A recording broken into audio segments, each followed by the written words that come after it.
I was in a food rut, and then I got from the store toast and egg salad, and it's all I wanna eat. So that's, what I just was doing. Now I'm done eating, and I'm reading page 432. Moses is kind of, like, in this weird moment of, people don't like him, kind of. Like, he lost the governorship race, it was a disaster. Now there's a big fight because, the feds, AKA Franklin Delano Roosevelt, hates him, and the mayor, LaGuardia, is like, he's fine, but I guess maybe we have to cave to Roosevelt's pressure." But then it looks like he's not actually gonna cave, he's not actually gonna fire Moses, so we'll have to see. With the exception of the Daily News, there wasn't a newspaper in New York that didn't carry an editorial message to the mayor on Order Number 129 on Friday, January 4 or Saturday, January 5. The ones in the Herald Tribune were a fair sample. Friday said, "If Mayor LaGuardia allows one of the ablest of his public servants to be dismissed by a Washington official without shadow of cause through a secret UCASE," so that's UKASE, do not know what that is, "so extraordinary and so contemptible that the official himself is ashamed publicly to admit it, then it seems to us that Mr. LaGuardia might as well resign his mayoralty right now." This was Friday's editorial. Saturday's said, "If Mr. LaGuardia gives in, he will find that he has sold his soul, sold his administration, and sold the people of New York. It is not worth it. Let the federal politicians cancel the city's contracts. Show them who's changed with the conduct of the political business of the people of New York City.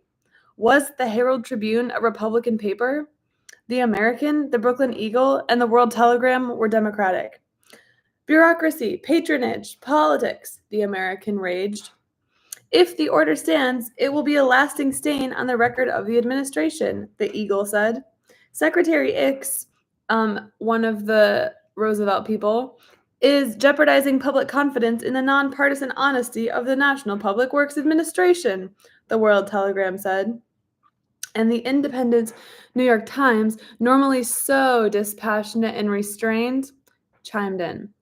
If LaGuardia has the backbone of a lamprey, he will stand by Bob Moses right through to that judgment day, which he is himself so fond of invoking. Well, I love the phrase, "if he has the backbone of a lamprey." I kind of want to start using that in my day-to-day life. And outrage was not confined to the press. The public was reacting to the press interpretation of the drama. Bureaucrats and patronage politicians playing politics with its money, as the American public always reacts to bureaucrats and patronage politicians. Before his gubernatorial campaign, Robert Moses had been a hero because the public had seen him less as an individual than as a symbol of resistance to politicians and bureaucrats. His conduct during the campaign had, by forcing the public to see him as an individual, stripped him of that cause. But now he was once again basking in its aura. Hello, welcome. He's not doing well. He was doing pretty badly, but things have clearly taken a turn because, okay, what happened was the president is FDR. FDR hates Moses because they have like a 10-year-long feud that Moses kind of started. And so the president is telling the New York City mayor, "You have to fire Moses. He sucks. I hate him." But then the public got wind of this, and then they're being like, "Wait, the president is being petty. Don't fire him. We like him." That's what's happening. So it's actually, things are fine for him. In a display of indignation that proved how completely the Moses masterstroke had restored its author to public favor, on Friday, the day after the storm broke, the Long Island Chamber of Commerce, the Conference on Port Development of the City of New York, the Park Association of New York City, the City Club, the Bronx Board of Trade, the New York Board of Trade, and the Merchants Association of Sheepshead Bay all held separate meetings and passed resolutions backing Moses and denouncing Ix. On Saturday, it was the Elmhurst Manor Community Council, the Jackson Heights Taxpayers Association, the Madison Manor Civic Association, the Atlantic Avenue Business Men's and Taxpayers Association, the Automobile Club of New York, the Corona Community Council, and the New York chapter of the American Institute of Architecture. It must have taken Robert Caro so long to compile all this stuff, like going through every newspaper. The language of the resolutions was indignant, and so was the language of the letters to the editor that flooded into the city's newspapers. The Herald Tribune, running 9 in a single day under the headline, Politicians versus Public Servants. The Brooklyn Eagle, running 11. New York's parks are, quote, the sign and signet of Robert Moses, a man I do not know, but whose hand I should be proud to shake, said one. Our mayor has repeatedly crawled on his belly before Washington in abject supplication. Are we, as citizens of the sovereign state of New York, to have a political mongrel from the Middle West instruct us as to who shall build our bridges and who shall plant our gardens? I really love it when old things say Middle West instead of Midwest. And I don't really know when exactly that died out. I was reading a book. It was so good. I actually don't have it. I wish I could pull it out and show it to you. Oh wait, maybe I can. I was reading a book by a guy named James Thurber from the Thurber Prize for Humor, if you've heard of that. And he wrote in the 30s and 40s and 50s, and he was from Ohio. And so he talked about the Middle West a lot. Okay, I actually don't know where it is. It's on a shelf somewhere, I think. Anyway, confiding in his diary, Ickes blamed the uproar on LaGuardia. LaGuardia has followed a crooked course in the whole proceeding, he raged a week after the storm broke. He let Moses see the letter that I had written him, in which was incorporated my order. I called LaGuardia on the telephone on Monday, and before I got through with him, I told him very clearly and distinctly just how accomplished a double-crosser he is, in fact. He equivocated and evaded, but I know that I had him dead to rights. This was a great disappointment to me. I had felt that LaGuardia was a man of real courage and substance, but in this matter, he has acted like the cheapest kind of double-crossing politician. This is so Real Housewives of them. It's all boiling down to a feud, for which the reasons for the feud kind of make sense, but still, it's so funny, the loyalties. The mayor was frantically steering between the Scylla, Scylla, I don't know what that is. Scylla. It is the Scylla. Well, there's a thing with this, which is spelled with no K, that's spelled with a K, Skylla, which is a legendary monster. Okay, so I guess it doesn't really matter.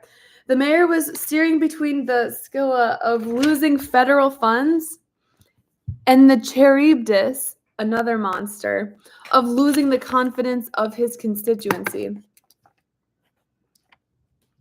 And he had to steer small indeed. He attempted to make reporters see his predicament. When one asked how Ickes could hold back the Triborough Authority funds he had signed a contract to furnish, LaGuardia replied, "That's like a lawyer telling his client that he can't be put in jail for something, and the client answering back that he is in jail. I can't build on litigation. I need steel girders and brick, mortar, and labor to build." But these attempts only made the storm in his city rage more fiercely. Then the mayor tried alternately to ignore the controversy and to deny one existed. He avoided reporters as much as possible. Once, finding a crowd of them outside his office door when he left one afternoon after a day of refusing their requests for an interview, he shouldered violently through them, and when, on another occasion, they cornered him, he said blandly, "Everything is susceptible of being straightened out by reasonable men." There is complete harmony between City Hall and Washington. But Moses kept the controversy alive. Of course he did. He loves it. With such devices as weekly accountings of the steadily dwindling balances in Triborough bank accounts and tours of the bridge site for platoons of civic leaders, much to LaGuardia's displeasure. When a reporter asked, "How would Ick's order affect Commissioner Post?" the mayor snapped back, "At least Post is on the high seas and he can't issue any statements." The mayor was stalling. In the face of such a gale of public opinion, he apparently felt either Moses or Roosevelt would have to turn and run for harbor. Ickes felt the same way, although he felt the man who would have to retreat would be the president. This enterprise, this is a quote from Ickes' diary, "This enterprise is a great mistake on the president's part," the PWA administrator diaried. "By making a martyr out of Moses, we are only serving to build him up." Oh, look it, it's a visitor. Everybody say hi to Pearl.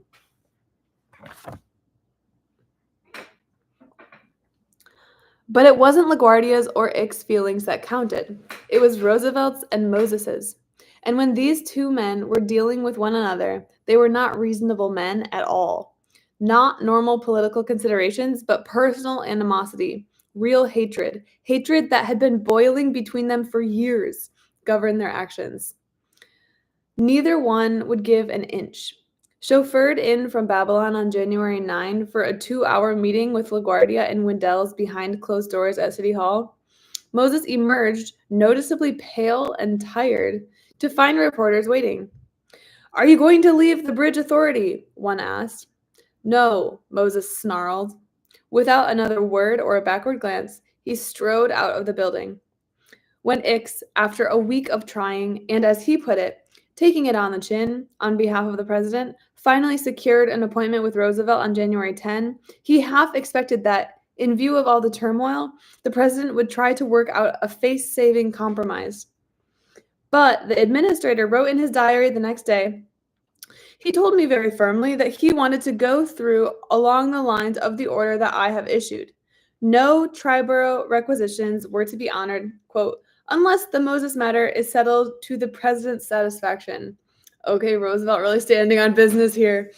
Apparently confident that he could break LaGuardia down and force him to agree not to reappoint Moses in June, FDR told Ickes pontifically that, quote, "the thing to do was just to go along, say as little as possible, and let it work out."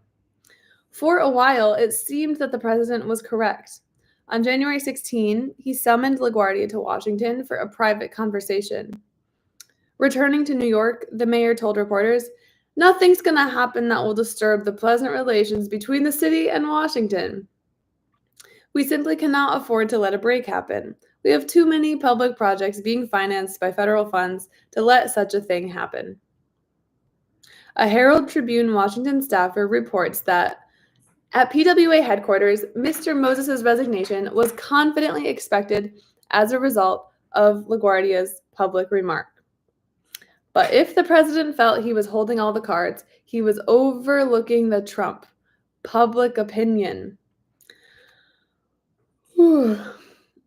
And Moses's Trump suit was even longer than had previously been apparent. Roosevelt was forced to admit at a press conference that he had been kept informed of the controversy by Ickes.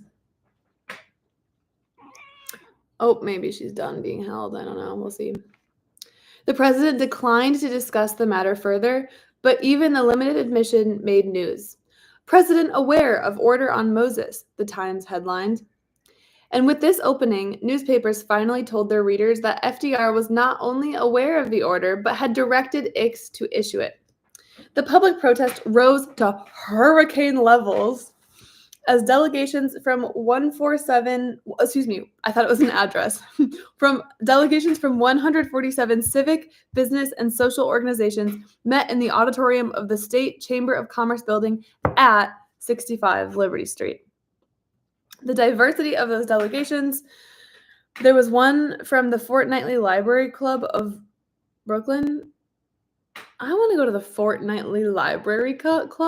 What does that even mean? They meet once every 2 weeks. We should restart the Fortnightly Library Club. As well as one from the Manufacturers Association of Bush Terminal, indicated the extent to which the support for Moses extended through every segment of the city. There were delegations from the city's most prestigious civic organizations: the Citizens Union, the City Club, the Women's City Club, the Civic Council of Brooklyn, the Alliance of Women's Clubs, the Civitas Club of Brooklyn. What is that? I'm looking it up. Civitas.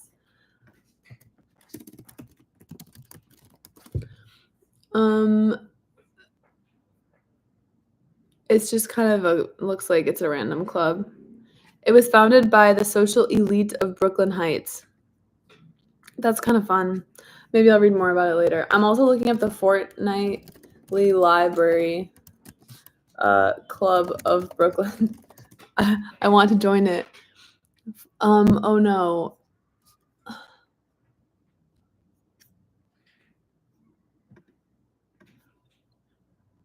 I'm not getting very many Google results for the Fortnightly Library Club of Brooklyn. There's a bunch of like old New York Times articles about it, and like there's a Brooklyn genealogy website that apparently has a thing about it. Okay, well, maybe I'll read more about the Fortnightly Library Club later.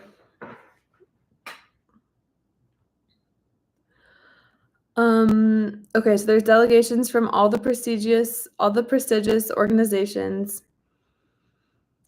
Sitting on the stage or in the audience at the State Chamber of Commerce Auditorium were many of the most respected and influential individuals in the New York City reform movement. Burlingham, Price, McAnany, Schieffelin, and other old giants of reform who had been idols at the Bureau of Municipal Research when Bob Moses had been a young staffer there. Leaders of the middle generation of the movement, contemporaries of Moses like Childs, Stanley Isaacs, and Morris Ernst, and leaders of the reform's younger generation, such as Newbold Morris. What a good name for like a young reformer, Newbold. Once these men had all been friends and admirers of Moses. Many of them had been alienated from him by his display of vindictiveness and disregard for the truth during the gubernatorial campaign.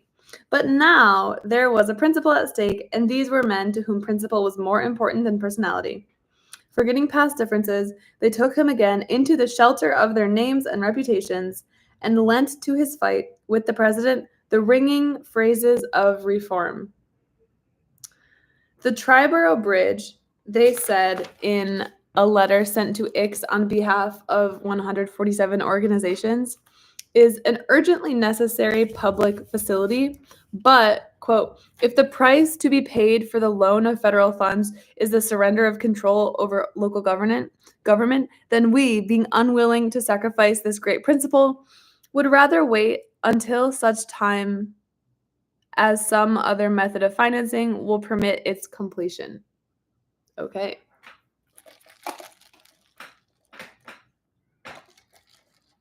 It's a coffee day for me. I went to Dunkin' Donuts and I showed up at the worst time because I live near a high school and it was a really small building and the fire codes were just being obliterated. It was like packed. We were packed in like sardines.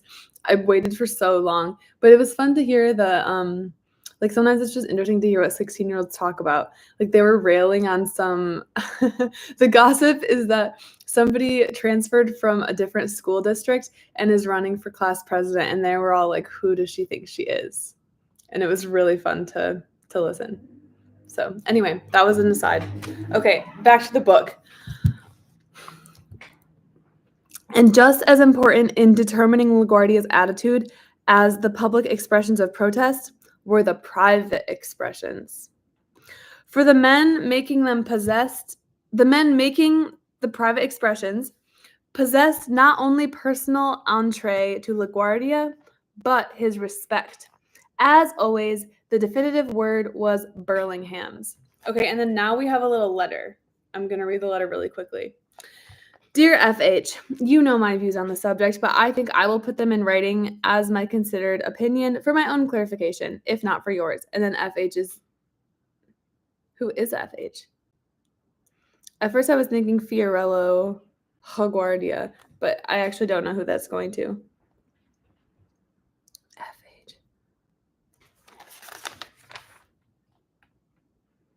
FH. Franklin Roosevelt. Who is F.H.? Maybe I'm just like totally like blanking on someone obvious. Francis Heaney? I don't even know who that is. Well, I'm not going to overthink it. Okay, so there's a letter. You have told me that this is from Burlingham, the reformer, to mysterious F.H. You have told me that you do not think one man should be permitted to obstruct or imperil the relief of hundreds of thousands. That one man, however, has become a symbol. Washington has taken the position the English kings took toward the American colonies.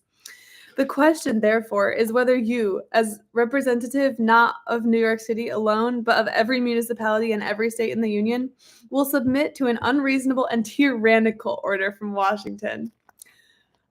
Francis Herkins is making me laugh. If you have already committed yourself expressly or by implication, I think you should make it plain to the Secretary and the President that the sentiment of New York is so strong that as its representative, you must respect it, and that unless good reason is shown to the contrary, you intend to reappoint Moses as Triborough Bridge Commissioner or the expiration of his term. I have tested public sentiment at all points possible for me, and it is unanimous. Even those who dislike Moses for his bad manners and rough stuff agreed that it would be far better to let work on the Triborough case than to yield to order number 129. Yours, Burlingham. The flood waters of protest were beginning to creep higher in Washington, too. Morris L. Ernst, a fine young liberal lawyer from New York, came in to see me very much worried over the situation and its effect on my reputation, Ix had told his diary on January 9. Okay, I just have to say here, we're getting so much detail about this little situation, and you gotta wonder, like, is the reason we have like a massive chapter on it just because there was conveniently a great diary that he got access to? Maybe. But whatever, we'll keep reading this man's diary, Mr. Ix's diary. Quote, so we're talking about some rando named Morris Ernst. He just pointed out the fact that my action in the Moses case is at utter variance with any other act of mine. He says I am being criticized by all the liberals of New York. He told me frankly that everybody realized that I was acting for the president, but apparently that isn't saving my face or helping my reputation. And Ernst was not the only influential liberal to sit under the stuffed buffalo heads at one end of Ix's vast walnut-paneled office at Interior. See, I love that. That was a great detail. He has stuffed buffalo heads. If you made me like set design somebody who administered the Public Works Administration during the New Deal era, like I would have totally done that. Stuffed buffalo heads, decorating the office, just like bizarre art that they were funding. Yeah, I bet it was a cool office. Already uneasy in his conscience over what he was doing, Ix became uneasier still. Roosevelt tried to ignore the flood. When Joseph Price, an old friend, wrote on January 30 for an interview, the president refused to see him. But by mid-February, the waters were beginning to lick at the steps of the White House.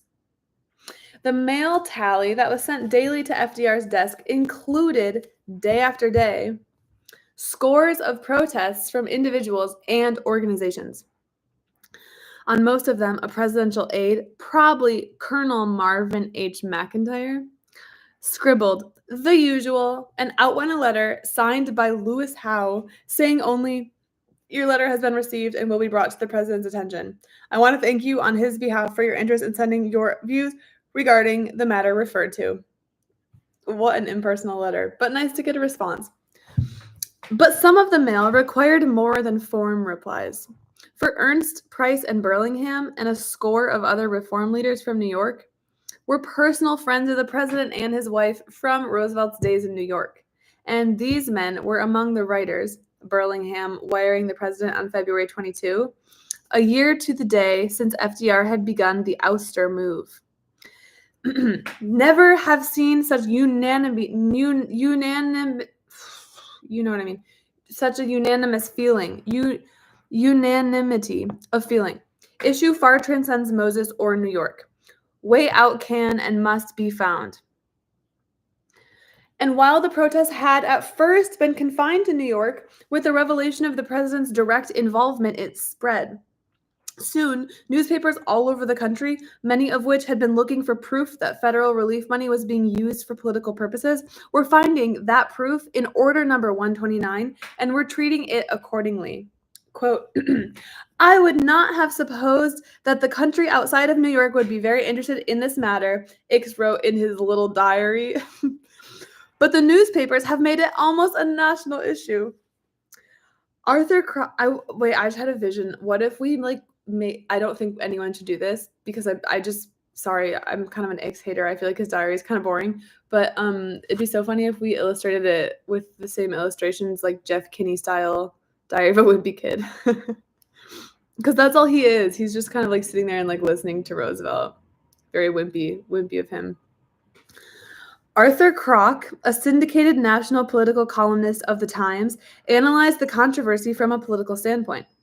Walter Lippmann analyzed it from a philosophical standpoint, concluding that surrender by LaGuardia would mean that he has bartered away not only his independence, but the independence of all other local officials to a centralized bureaucracy in Washington. There were other developments that Roosevelt could only have viewed as ominous. Conservative elements in the House, led by upstate reactionary Bertrand Snell. What an upstate reactionary name. Bertrand Snell means slow in German. The name Bertrand began to move. Okay, so the conservative elements in the House began to move for a congressional investigation of Order Number 129. Such an investigation was not likely to redound to Roosevelt's credit, as became evident in a speech by Huey Long, the Louisiana rabble-rouser. Huey Long, Louisiana rabble-rouser. Feels perfect. As became evident, the Louisiana rabble-rouser, already a national figure in early 1935 and intent on becoming more of one, had been bitterly attacking the Postmaster General Farley and demanding a Senate investigation of his activities. On March 6, before packed galleries in the Senate chamber, the Kingfish, we don't know who the Kingfish is.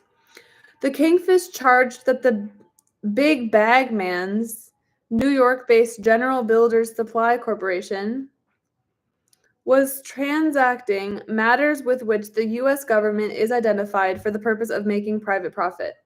And the Kingfish said that, to prove his charge, the testimony of Commissioner Robert Moses of New York and the data which he has assembled will be called ... unquote. Whether or not, as was later to be reported, Moses was leaking Long his data on Farley is the postmaster. I don't know how he relates to any of this. Whether he was leaking the data on Farley as a hint to Roosevelt of the revelations he might make during a congressional investigation, the threat of such revelations was another reason for the president to dread the possibility that another breach of the federal government might intrude into his personal vendetta. Oh, Snell is fast in German? Sorry, that was dumb of me. I don't speak German. I just did Duolingo for about a 25-day streak. Clearly, I didn't learn. It was not only the legislative branch that might intrude, moreover. I'm going to read just maybe another paragraph or two. And then I'm going to have more egg salad and toast. I've been really into egg salad lately. Emphasizing, as always, their belief that democracy must be a government of laws and not of men, the New York reformers commissioned a legal analysis of Order Number 129.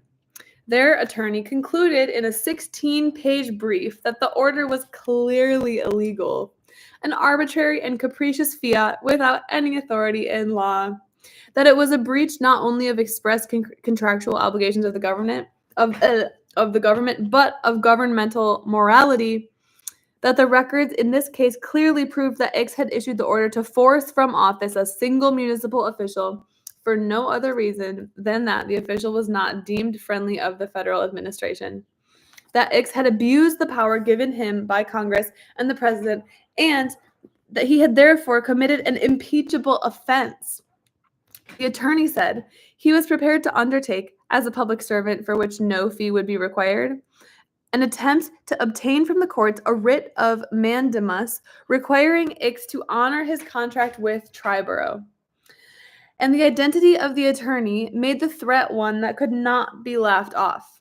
He was the noted constitutional lawyer William D. Guthrie, senior partner of the celebrated law firm of Cravath, Swain and Moore, who 40 years before had carried a fight against the imposition of a federal income tax all the way to the U.S. Supreme Court and won.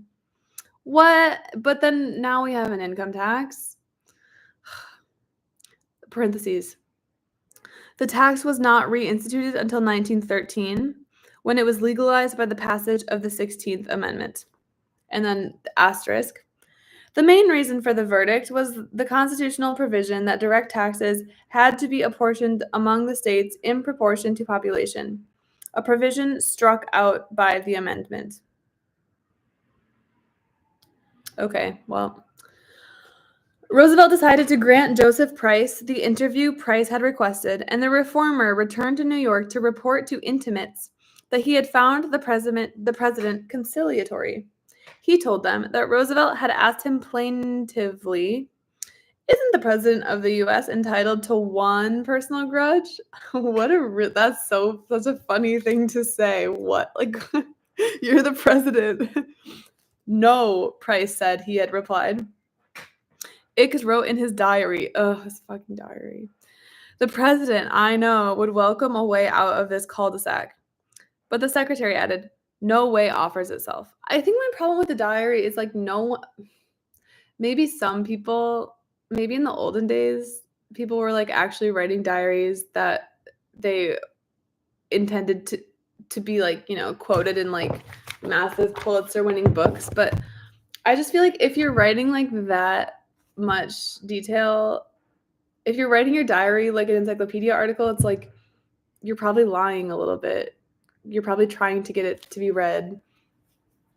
I feel like I only believe what people write in diaries if they're like crazy. Like, do you remember sorry, this is totally an aside. I'm kind of done reading for the day, but I remember there was this art project and I don't remember any of the details, but it was looking at diaries of people on days that important things happened. And there was one that I really remember where it was a woman who was like probably in high school, and she was like, "Oh, like I really, like this guy that I really like, I think he talks to me, like he's talking to me at lunch. Like I really think that he might ask me to go on a date. Also, the president died today, and it was when JFK got shot." And I just was like, wow, I feel like that's the way I believe diaries that are like that, because clearly she did not intend for it to be read. Okay, anyway, I'm just kind of blabbing. Goodbye. Have a good day. I'll be back tomorrow.